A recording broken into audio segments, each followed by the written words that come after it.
Food से ले लो। Thanks भैया। इतना है मतलब भैया, इतना हमारे लिए मार्केट से जाकर हमारे लिए फ्रूट्स लेके आए हैं, उनके लिए बहुत बहुत धन्यवाद। हर हर महादेव। मैं बिहार से स्केटर इंद्रजीत कर रहा हूँ भारत के 12 स्केटिंग यात्रा। अभी मैं उड़ीसा जगन्नाथपुरी के दर्शन करने के लिए जा रहा हूँ। जय जगन्नाथ, हर हर महादेव। अरे कहाँ से आए आप लोग? बिहार से। बिहार से। कितना किलोमीटर ड्राइव कर सकते हैं आप लोग? अभी तो एक दिन में हम चलते हैं 60, 70, 80 ऐसे। 80 किलोमीटर एक दिन पर? हाँ।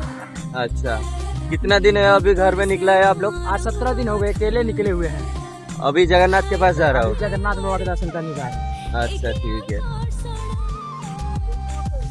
आपका यूट्यूब या इंस्टा है या? स्केटर इंद्रजीत।